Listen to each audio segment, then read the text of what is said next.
في كل لحظة حوالينا في حكايات بتحصل محدش بيحكيها، حكايات مليانة غموض وخبايا بتظهر في الوقت الغلط.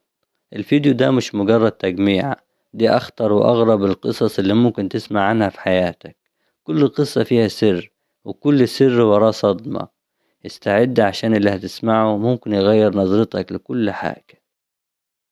اللي في الصورة ده اسمه محمد آدم، سوداني الجنسية، وكانوا بيلقبوه بشيطان المشرحة، وده مش من فراغ، لأن قصته واحدة من أبشع قصص الرعب اللي ممكن تسمع عنها في حياتك، واللي حصلت أحداثها في اليمن. محمد آدم وهو عنده 7 سنين والدته تعرضت لجريمة اغتصاب في السودان، ولما والده عرف قرر ينتقم ويجيب حقها، وفعلا قدر يوصل للشخص ده وجابه لحد البيت قدام محمد، وقتله وقطعه ودفنه في أرض جنب البيت كانت مخصصة للمواشي. وكل ده حصل قدام عينه بالتفصيل. بعد سنين طويلة محمد اشتغل في مشرحة، وكان متخصص في تغسيل الموتى، واشتغل على جثث كتير جدا، واكتسب خبرة كبيرة من شغله هناك. بعد كده سافر الكويت واشتغل في واحدة من أكبر المستشفيات هناك، وبرضه في نفس المجال كمغسل في مشرحة. وبعد فترة رجع السودان تاني لحد سنة 1995 لما سافر اليمن. في اليمن اشتغل في مشرحة مستشفى صنعاء العام، واللي كانت هي وكلية الطب في نفس المبنى وقتها. في الفترة دي كان في حالات اختفاء كتير بتحصل، وكل القضايا دي كانت بتتأيد ضد مجهول.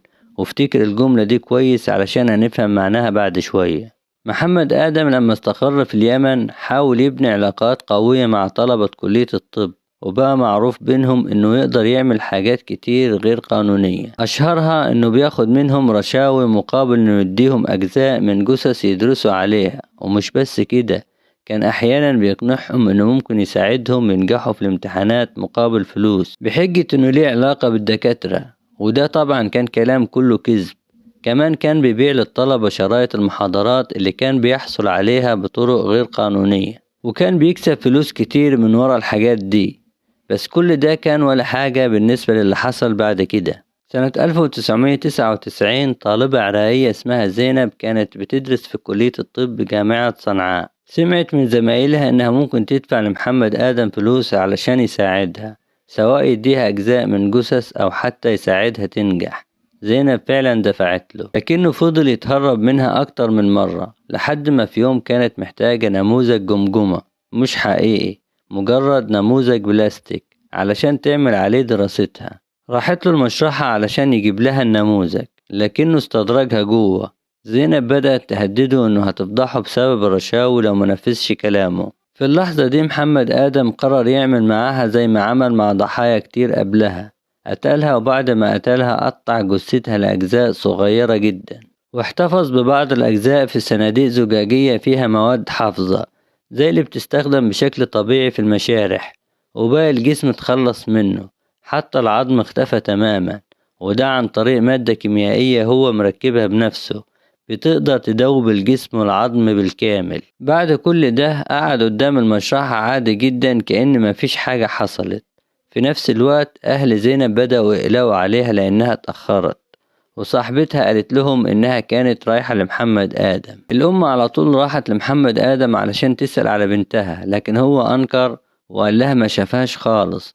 طريقته خلت الأم تشك فيه، فقررت تروح تعمل بلاغ في الشرطة. أول بلاغ كان عن اختفاء بنتها.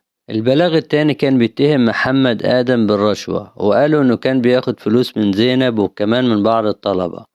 الشرطة وقتها قبضت عليه وقعدت تحقق معاه فترة كبيرة، لكن عشان ما كانش فيه دليل واضح ضده خرج عادي ورجع يكمل شغله كأن مفيش حاجة حصلت.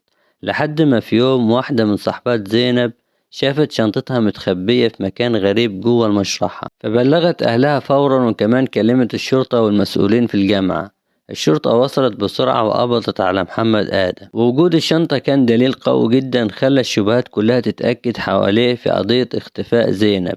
بعد القبض عليه ومع الضغط في التحقيقات ووجود الدليل، محمد آدم اعترف بكل الجرائم اللي عملها بالتفصيل، مش بس اللي حصلت في اليمن، لكن كمان جرائم تانية حصلت في السودان والكويت. وفي نفس وقت التحقيقات مجموعة من الشرطة راحت تفتش المشرحة، وهناك كانت الصدمة. لو أجزاء بشرية كتير جدا، جثث متقطعة ومحفوظة في صناديق زجاج، وأشلاء متفرقة في المكان، ومفيش حد عارف الأجزاء دي تخص مين. واعترف إنه قتل 16 بنت في اليمن بنفس الطريقة، وكل القضايا دي كانت متسجلة ضد مجهول علشان مفيش جثث. وأول جريمة ليه كانت مع واحدة كانت بتحبه جدا وكانت حامل منه، وكانت بتساعده يبيع دهب الضحايا، لكن لما اختلفوا على الفلوس قتلها بطريقة بشعة، وفتح بطنها وطلع الجنين وحطه في صندوق زجاج واحتفظ بيه لحد ما اتقبض عليه. وكمان اعترف انه قتل اكتر من 11 بنت في السودان بنفس الاسلوب، والجرائم دي برضو اتسجلت اختفاء مش قتل. وقال كمان انه بيتعامل مع عصابة كبيرة متخصصة في بيع الاعضاء البشرية، وكان بيوفر لهم الاعضاء دي عن طريق الجرائم اللي كان بيعملها. ولو ما كانش يقدر يخفي الجثة كان بيقطعها حتت صغيرة جدا ويطلب تصريح بدفنها من الجامعة بحجة انها بقايا مش معروفة، وبكده كان بيتخلص من اي دليل ضده. الاصعب من ده كله انه اعترافاته كشفت ان ما كانش بس بيقتل، ده كان كمان بيعتدي على الضحايا بعد وفاتهم، وكان بيصور كل حاجة ويحتفظ بالفيديوهات وسط شرايط محاضرات دينية علشان محدش يشك فيه. ومن ضمن اعترافاته المرعبة قالوا انه حط اجزاء من ضحايا في معرض داخل كلية الطب، والطلبة كانوا بيتفرجوا عليها على انها عينات تعليمية وهم مش فاهمين حقيقتها. وفي النهاية سنة 2001 اتنفذ فيه حكم الاعدام في ميدان عام قدام عدد كبير من الناس في اليمن، بعد ما اتأكد تورطه في قتل أكتر من 27 ضحية بنفس الطريقة المرعبة.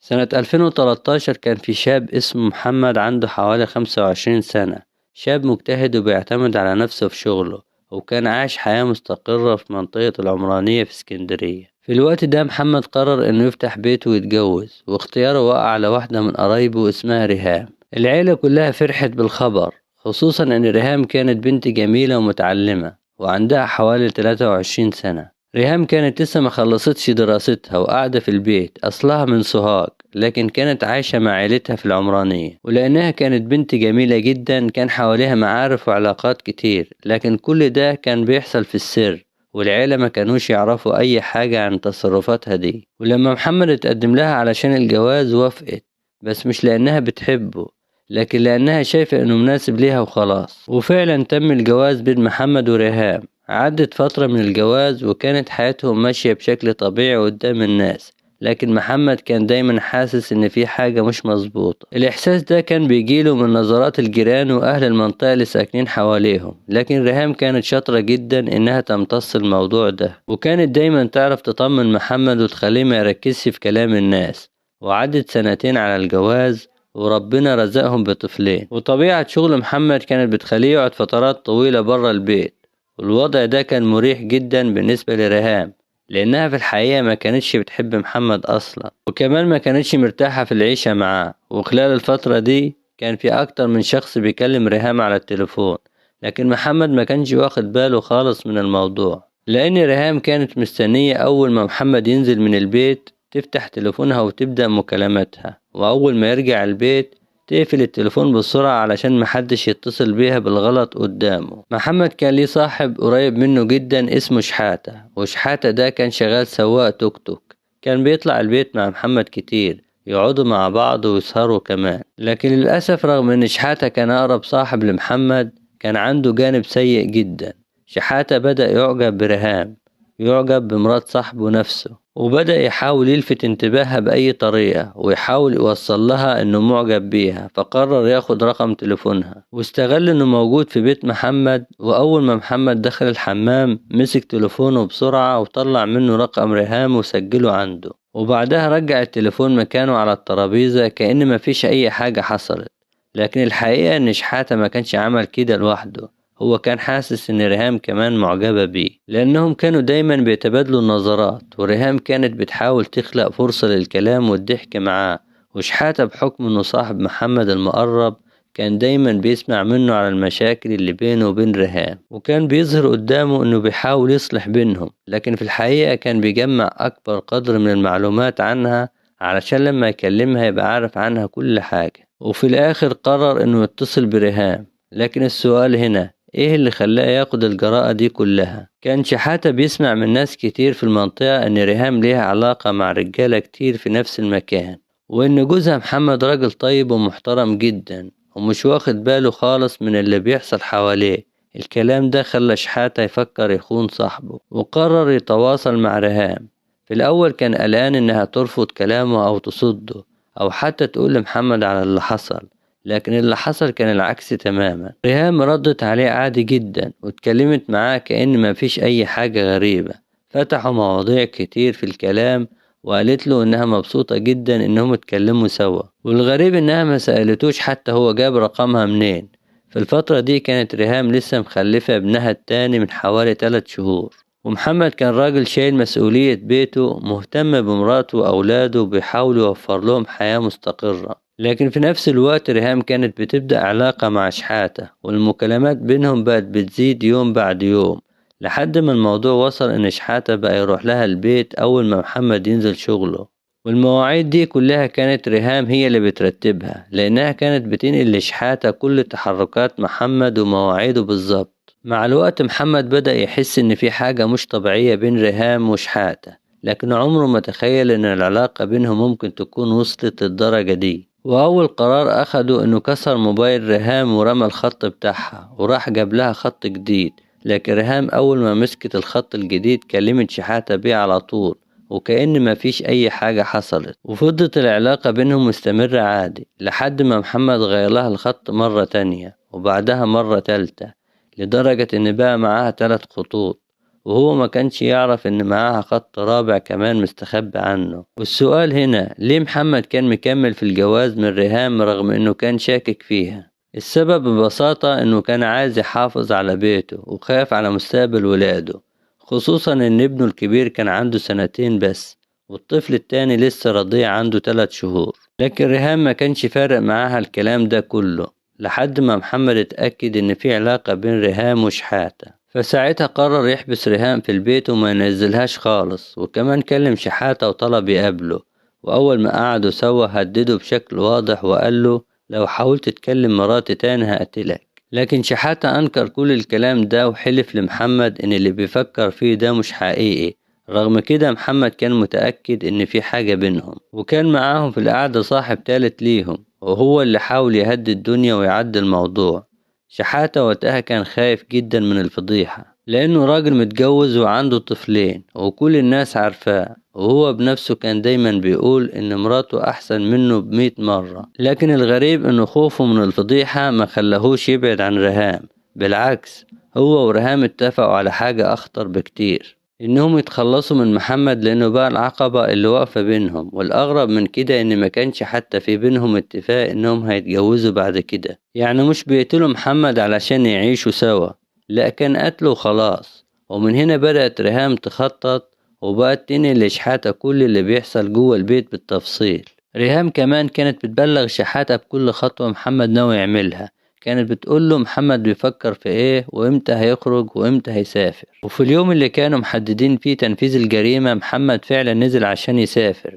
في الوقت ده ريهام اتصلت بشحاتة وقالت له على خط سير محمد بالظبط، وقالت له هيركب منين وهيتحرك ازاي. شحاتة ساعتها ركب التوك توك بتاعه ودخل الشارع اللي المفروض محمد هيعدي منه، وكأنه هيقابله صدفة. لكن الحقيقة ان شحاتة كان مجهز كل حاجة قبلها، كان محضر قلب اسمنت تقيل وكمان جنزير حديد كبير علشان يربط بيه محمد. وبالفعل اتحرك بالتوك توك لحد ما قابل محمد، وتصرف كأنه مش فاهم محمد رايح فين. ولما محمد قال له انه مسافر، شحاتة طلب منه يركب معاه شوية وقال له انهم يحاولوا يصلحوا الخلافات اللي بينهم ويصفوا المشاكل. محمد وافق وركب معاه لحد ما وصلوا جنب بحيرة مشروع ناصر، وكان القالب الأسمنتي والجنزير محطوطين هناك جنب المية. نزل شحاتة من التوك توك ومحمد نزل وراه، وفجأة شحاتة عمل معاه خناقة من غير سبب. وأول ما محمد رد عليه شحاتة ضربه ضربة قوية على راسه، وبعدها خنقه بإيده لحد ما اتأكد إنه مات. بعد كده ربط الجثة بالجنزير وثبتها في القالب الأسمنتي ورماها في البحيرة علشان تنزل لقاع المية وما تطلعش تاني. أول حاجة عملها بعد الجريمة إنه اتصل بريهام وقال لها إن محمد سافر، وريهام طبعا فهمت إن كده محمد اتقتل. عدى يومين وشحاتة حاول يكلم ريهام علشان يروح لها البيت، لكن ريهام قالت له يبعد عنها الفترة دي خالص علشان محدش يشك فيهم. والد محمد كان عارف ان ابنه مسافر، وكان دايما متعود ان محمد يكلمه اول ما يوصل يطمنه عليه، لكن المرة دي محمد ما اتصلش، فوالده قلق وراح على البيت وقابل ريهام. ريهام قالت له ان محمد ما كلمهاش خالص، وان تليفونه مقفول من بعد ما خرج بساعتين، وانها مش عارفة توصله، فطلب منها يروحوا يعملوا بلاغ في الاسم بتغيبه. وبعد حوالي 5 ايام صيادين بلغوا الامن انهم لقوا اجزاء من جثة طايفة على وش المية، وباقي الجثة مربوطة بجنزير ومشدودة لتحت. رجال الامن وصلوا للمكان واستخرجوا الجثة، والمعمل الجنائي بدأ شغله فورا. وبعد ما خلصوا نقلوا الجثة للطب الشرعي، والطب الشرعي أكد إن الشخص ده متوفي من حوالي 5 أيام، وإن سبب الوفاة هو الخنق. يعني الشخص ده اتخنق الأول ومات، وبعدها اترمى في المية. الأمن بدأ يراجع بلاغات التغيب اللي اتعملت في نفس الفترة، لحد ما لقوا بلاغ يطابق مواصفات الجثة، وكان بلاغ تغيب محمد. فاتصلوا بوالده، وكمان اتصلوا بريهام علشان يجي يتعرفوا على الجثة. أول ما وصلوا المشرحة وبمجرد ما شافوا الجثة اتأكدوا إنها فعلا لمحمد. لكن رجال الأمن لاحظوا حاجة غريبة، طريقة دخول ريهام للمشرحة كانت طبيعية جدا، وكأنها عارفة ومتأكدة إن الجثة دي جثة محمد، وده خلى الشك يدخل قلوبهم ناحيتها. لكنهم سابوها تمشي عادي علشان ما تحسش إن في شك، وبدأوا يعملوا تحريات كاملة عنها. والتحريات كشفت إن سلوك ريهام ما كانش مظبوط، وإنها كانت على علاقات كتير مع رجالة في المنطقة. وأهل المنطقة كمان قالوا للأمن إن ريهام كانت بينها وبين واحد اسمه شحاتة علاقة، والغريب إن شحاتة ده أصلا صاحب جوزها. الأمن بدأ يعمل تحريات عن شحاتة، وتأكدوا إن فعلا في علاقة بينه وبين ريهام، فتم استدعاء شحاتة للتحقيق. وفي التحقيق قالوا له ان ريهام اعترفت عليه وقالت ان هو اللي قتل محمد. اول ما سمع الكلام ده شحاتة انهار واعترف بكل حاجة بالتفصيل. والصدمة بالنسبة له كانت لما عرف بعد كده ان ريهام اصلا ما قالتش اي حاجة عنه. وبعد المحاكمات وجمع الادلة صدر الحكم بالاعدام عليهم هما الاتنين. البنت اللي في الصورة دي اسمها نجلاء نعمة الله سعيد، وقصتها تعتبر مثال واضح جدا على الانتقام اللي بيجي من الغل والغيرة، وكمان نتيجة فقدان الثقة في الناس. كل الحكاية بدأت برسالة على الفيسبوك سنة 2017. وقتها نجلاء كانت طالبة جامعية من كفر الدوار، وبصراحة كانت بنت طيبة جدا وبتحب تساعد غيرها. كانت دايما مشاركة في الأعمال الخيرية، وأي حد محتاج مساعدة كان عارف إن نجلاء مش هتتأخر عليه، وده اللي خلاها محبوبة من كل اللي حواليها. لحد ما في يوم جالها رسالة على الفيسبوك، وكانت دي بداية دخول شخص غريب في حياتها. الرسالة كانت من بنت اسمها نورهان جميل، شكلها فعلا جميل، لكن جواها كان في إحساس بالنقص. كانت متابعة نجلاء ومعجبة بكل اللي بتعمله، سواء كان كتاباتها أو تصرفاتها في الخير، وكمان ردود فعل الناس عليها. فقررت نورهان تقرب منها وتبقى صاحبتها. بعتت لها رسالة وقالت لها انها ساكنة جنبها تقريبا وفي نفس سنها، وطلبت منها انهم يتعرفوا على بعض. ونجلاء بطبيعتها البسيطة وقلبها الطيب وافقت على طول. ومع الوقت نورهان بدأت تدخل اكتر في حياة نجلاء، وطلبت منها يقابلوا بعض. ومن اول مقابلة بينهم بقوا صحاب، والصداقة دي فضلت مستمرة حوالي 5 سنين.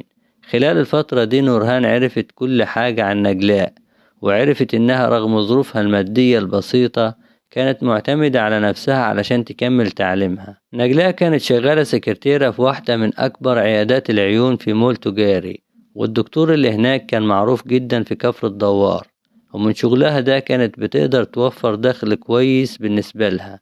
والأجمل من كل ده إنها كانت بتطلع جزء كبير من الفلوس دي في أعمال الخير. كل البنات اللي شغالين في المول كانوا صحاب نجلاء وبيحبوها جدا، وكمان كانوا واثقين في رأيها، وكانوا دايما بيساعدوا بعض في الشغل، خصوصا ان اغلبهم طلبة.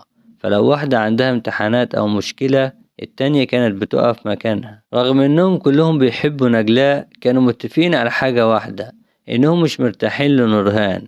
كل ما كانوا يحاولوا ينبهوا نجلاء كانت بتدافع عنها وتقول انها طيبة وغلبانة، وانها وقفت جنبها في مواقف كتير. لكن الحقيقة ولا واحدة فيهم كانت مطمنة لها. والحقيقة ان نورهان كانت شاطرة جدا في التمثيل، وقدرت تقنع نجلاء انها اكتر واحدة بتحبها وبتخاف عليها، وفي نفس الوقت كانت بتراقب كل تفاصيل حياتها من غير ما تحس. خلال ال5 سنين دول نورهان بدأت واحدة واحدة تحاول توقع بين نجلاء وبين اصحابها، وكانت دايما تقعد تقول لها كل اللي حواليها بيغيروا منها ومش بيحبوا لها الخير، وإن مفيش حد واقف جنبها بجد غيرها هي وبس. ونجلاء للأسف صدقت الكلام ده جدا، لدرجة إنها بقت شايفاها زي أختها بالظبط، مع إن أقرب صاحبة لنجلاء كانت على طول بتحاول تفوقها وتقولها تخلي بالها من نورهان، وإنها مركزة معاها زيادة عن اللزوم. بس نجلاء ما كانتش بتسمع لأي كلام ضدها. وفي نفس الوقت نورهان كانت مركزة جدا في الفلوس اللي نجلاء بتكسبها من شغلها في العيادة، وكانت كمان متابعة دخل العيادة بشكل عام.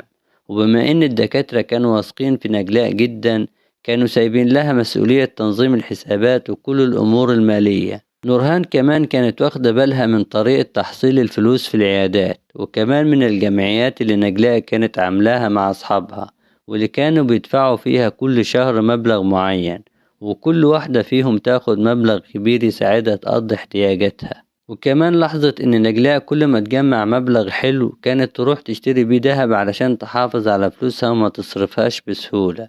بعد كده نورهان طلبت من نجلاء إنها تساعدها تشتغل معاها في العيادة، أو حتى تدور لها على شغل في أي عيادة تانية قريبة. وبالصدفة نجلاء كان عندها امتحانات في الجامعة في نفس الوقت، فنورهان عرضت إنها تمسك مكانها طول فترة الامتحانات اللي كانت شهر كامل. نجلاء وافقت، وفعلا نورهان اشتغلت مكانها في العيادة لمدة شهر. بس الموضوع ده كان مضايق أصحاب نجلاء جدا، ومستغربين ازاي تثق في واحدة لسه تعرفها من فترة قصيرة وما تقولش لحد فيهم إنها تسيبها مكانها. كل ده بسبب إن نورهان كانت مركزة جامد جدا في كل حاجة ليها علاقة بالفلوس بتاعت نجلاء. وده كان بداية لمرحلة جديدة في القصة، مرحلة كلها غيرة وحقد.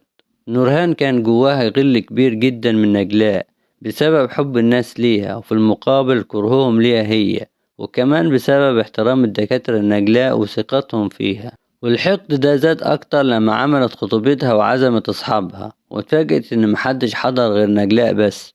وفي نفس الوقت ده نجلاء كانت بتمر بأزمة صحية. لما قررت تروح لها البيت تزورها وتطمن عليها، اتفاجئت إن كل أصحاب نجلاء واللي هم في نفس الوقت أصحابها هي كمان متجمعين حواليها وواقفين جنبها وبيساعدوها بشكل يومي. وهنا بقى بدأ الحقد والغيرة والطمع يكبروا جوا نورهان لحد ما طلعوا أسوأ حاجة فيها. ووصلنا لسنة 2021.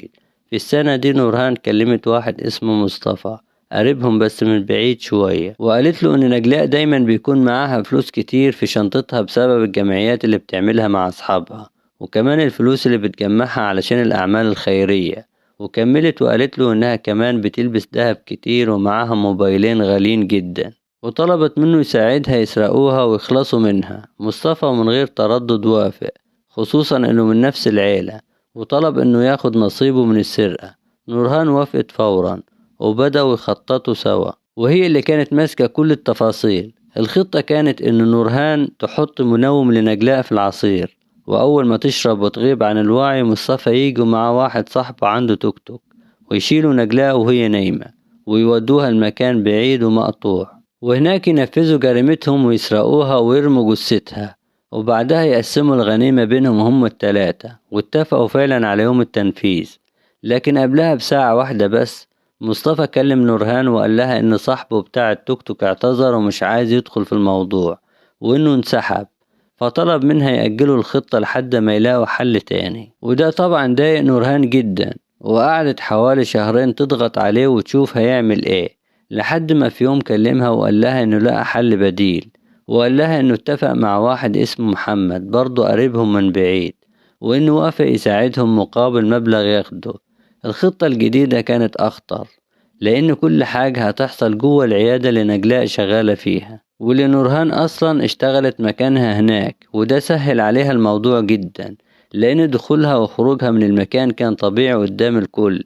أما بقى مصطفى ومحمد فكانوا هيدخلوا المركز الطبي عادي جدا، على أساس إنهم جايين يحجزوا كشف في أي عيادة. نورهان أول ما عرفت إن نجلاء هتبقى لوحدها في العيادة علشان الدكتور اعتذر وما جاش اليوم ده، قررت تستغل الفرصة وتنفذ خطتها في نفس اليوم. وكانت ناوية تبدأ بمنوم تحطه في العصير، وأول ما نجلاء تشربه مصطفى ومحمد يطلعوا بسرعة على العيادة ويساعدوها يسرقوها ويخلصوا عليها. بس الخطة كانت هتفشل لأن نجلاء رفضت تشرب العصير وقالت إنها مش قادرة تاخد أي حاجة خالص. ساعتها نورهان غيرت الخطة في نفس اللحظة وبعتت لمصطفى على الواتس إنها تعمل نفسها وقعت جوه الحمام ونجلاء أكيد هتجري عليها تلحقها. وفي الوقت ده مصطفى ومحمد يدخلوا بسرعة ويسيطروا عليها. مصطفى وافق ونورهان نفذت، وأول ما نجلاء جريت عليها ناحية الحمام اتفاجئت بمصطفى واقف وراها، ولما حس إنها ممكن تصرخ كتم نفسها وقلعها على الحجاب وخنقها بيه. وفي نفس الوقت محمد قفل باب العيادة ومصطفى فضل يخبط دماغ نجلاء في الأرض لحد ما فقدت الوعي خالص. نجلاء كانت بتحاول تستنجد بنورهان، لكن نورهان دخلت المطبخ وجابت سكينة وضربتها في رجليها وكمان في راسها. ولما اتأكدوا إنها ماتت سرقوا الفلوس اللي في الشنطة وكل اللي معاها وكمان الموبايلات، وبعدها كسروا كاميرات المراقبة وقطعوا الأسلاك علشان يمحوا أي دليل. بعد كده نورهان فتحت العيادة ونزلت عادي كأن مفيش حاجة حصلت، وبعدها محمد ومصطفى نزلوا كل واحد لوحده. وبعد حوالي نص ساعة أصحاب نجلاء اللي كانوا في المول بدأوا يقلقوا علشان مفيش أي رد منها، فدخلوا العيادة ولقوها مرمية على الأرض في الحمام ومتوفية.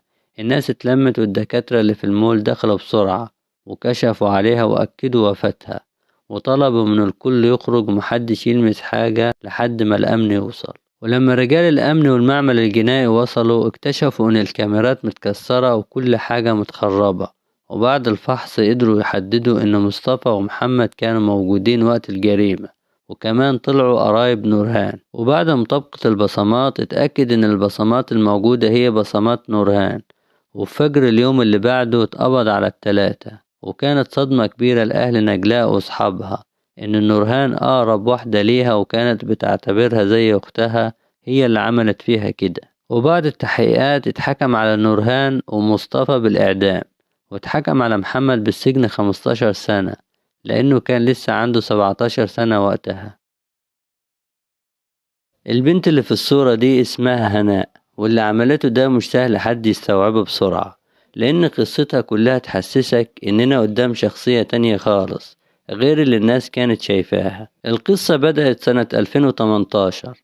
إبراهيم كان شغال مزارع في القليوبية، حالته المادية كويسة جدا، وعنده هو ووالده أراضي زراعية كتير. راجل جدع ومحترم وكل الناس بتشهد له بالخير. من 3 سنين كان متجوز جارته هناء اللي كل الناس شايفاها ست أصيلة ومحترمة وفي حالها وما بتحبش المشاكل. كانت عايشة مع إبراهيم في هدوء وسعادة، وهو كمان كان مقدرها جدا وحاسس إن ربنا عوضه بيها بعد وفاة والدته. هناء كانت واقفة جنبه في كل حاجة وفعلا بتساعده في حياته. وبعد سنة جواز ربنا رزقهم بطفل وسموه محمد، وعاشوا سوا في بيت واحد مع والد إبراهيم اللي كان بيعامل هناء كأنها بنته بالظبط. الناس كلها كانت شايفة قد ايه في حب واحترام بينهم، عيلة بسيطة وهادية عايشة في حالها لحد ما محمد بقى عنده 2 سنين. وهنا حصلت الكارثة. في يوم عادي جدا إبراهيم صحي الفجر زي كل يوم، فطر هو ووالده هناء وابنه محمد، وبعد كده نزل هو ووالده الأرض الزراعية يشتغلوا. لكن اليوم ده ما كانش عادي خالص. بعد ما نزل بحوالي 2 ساعة جاله تليفون من عمه بيقول له يرجع بسرعة لأن ابنه محمد اتخطف. الخبر وقع عليهم زي الصدمة. إبراهيم ووالده جروا على البيت ولقوا هناء قاعدة قدام البيت وكل الجيران حواليها وهي منهارة وبتعيط. بتقول إنها أول ما إبراهيم نزل خدت كيس الزبالة عشان ترميه وسابت محمد قدام باب البيت، والمكان قريب جدا، ما غابتش غير 3 دقايق. لكن لما رجعت محمد اختفى. فضلت تدور عليه في كل حتة واستنجدت بالجيران لكن مفيش أي أثر ليه. ولما فقدت الأمل جريت على عم إبراهيم علشان يتصل بيه لأنها أصلا ما كانش معاها تليفون، وده كان من عادات القرية عندهم. إبراهيم وكل المنطقة فضلوا يدوروا لكن بدون فايدة لحد الساعة 10 الصبح. وبعدها إبراهيم اتفاجئ برقم غريب بيتصل بيه. رد لقى واحد بيتكلم بلهجة بدوية وبيقوله ما يقلقش، ابن محمد موجود عنده، لكن عشان يرجع له لازم يدفع مبلغ 500,000 جنيه. وقتها إبراهيم انهار جدا. ساعتها واحد من الجيران خد منه التليفون يكمل الكلام، لكن الراجل قال لهم بوضوح لو بلغتوا البوليس مش هتشوفوا الطفل تاني. الجيران حاولوا يتفاوضوا معاه وطلبوا مهلة لحد بالليل علشان يجمعوا الفلوس، وإنه يوعدهم ما يأذيش الطفل، لكن الراجل قفل السكة. وإبراهيم حاول يكلمه تاني بس التليفون بقى مقفول. أول ما هناء سمعت الكلام ده انهارت أكتر، وقعدت تلوم نفسها وتقول إنها السبب لأنها سابت ابنها لوحده. لكن إبراهيم حاول يهديها وقال لها ما تفكرش كده، ووعدها إنه هيرجع ابنه بأي طريقة. في اللحظة دي واحد من الجيران أصر إنهم لازم يبلغوا البوليس. هناء كانت مرعوبة من الفكرة، خصوصا بعد تهديد الراجل، لكن ضغط الجيران كان أقوى، وإبراهيم فعلا راح بلغ الشرطة، وده كان أهم قرار أخده. رجال الأمن اتحركوا فورا وراحوا مكان الحادث، ولاحظوا إن في كاميرات مراقبة في محل قريب من البيت. وبعد كده لما سألوا هناء عن اللي حصل قالت نفس الكلام اللي قالته لإبراهيم وللجيران. رجال الأمن بدأوا يراجعوا كاميرات المراقبة، وفعلا لاحظوا إن هناء كانت ماشية ومعاها كيس زبالة، لكن الصدمة كانت إن ابنها محمد كان شايلاه على إيديها. وهنا بدأت علامات الاستفهام، لأن هناء قالت إنها سابت الطفل قدام باب البيت. الكاميرات قالت العكس تماما، وبينت إنها خرجت ومعاها كيس الزبالة ومحمد، ودخلت شارع جانبي واختفت حوالي ربع ساعة، وبعدها رجعت من نفس الشارع، بس المرة دي لا معاها كيس الزبالة ولا محمد. والمفاجأة الأكبر إنهم شافوها ماسكة موبايل وبتتكلم فيه، مع إن المفروض إن هناء طول ال3 سنين جواز ما كانش معاها موبايل أصلا. طب الموبايل ده جه منين وبتاع مين؟ ولو معاها موبايل ليه ما كلمتش إبراهيم على طول؟ ليه راحت لبيت عمه وخلته هو اللي يكلمه؟ عند النقطة دي بدأ الشك يدخل قلوب رجال الأمن، بس لما سألوا الجيران كلهم أكدوا إن هناء ست محترمة جدا ومستحيل حد يشك فيها، وعلاقتها بجوزها كويسة جدا، وكمان بتحب ابنها محمد جدا. إبراهيم لما شاف تسجيلات الكاميرات اتصدم، خصوصا من موضوع الموبايل، فطلبوا من هناء يقعدوا معاها لوحدها. ولما سألوها عن التليفون قالت إنها كانت مخبياه علشان جوزها كان رافض إنها تمسك موبايل أصلا. طلبوا منها التليفون، وبعد ما فحصوا اكتشفوا إن الرقم اللي كان بيتكلمه وهي راجعة هو نفس الرقم اللي كلم إبراهيم وطلب منه الفدية. وفي نفس الوقت كان في فريق تاني بيحاول يتصل بالرقم، بس كان مقفول دايما، ومع الضغط عليها انهارت واعترفت إن علاء هو اللي كلم إبراهيم. علاء ده كان حبيبها قبل الجواز، وكانت بتحبه جدا، بس ظروفه المادية ما سمحتش إنه يتجوزها. والغريب إنها كانت لسه على تواصل معاه طول فترة جوازها من غير ما حد يعرف. وبما إنها كانت لسه بتحبه قررت تطلب الطلاق، بس حتى الطلاق مش هيخليها تتجوزه علشان ظروفه لسه صعبة. فمنها جت الفكرة الشيطانية، اتفقت معاه على خطة إنه يخطف ابنها مقابل 500,000 جنيه. رجال الأمن اتصدموا، إزاي أم تعمل كده في ابنها؟ وبدأوا يدوروا على علاء بسرعة علشان ينقذوا الطفل. وفي وسط كل ده الأب والجد في حالة انهيار، وكل الناس مش مصدقة إن هناء ممكن تعمل كده. وبعد حوالي 3 ساعات جه بلاغ من المباحث في المرج إن إمام مسجد لقى طفل صغير قدام جامع، ولما خدوا مواصفات الطفل وصورته اتأكدوا إنه محمد.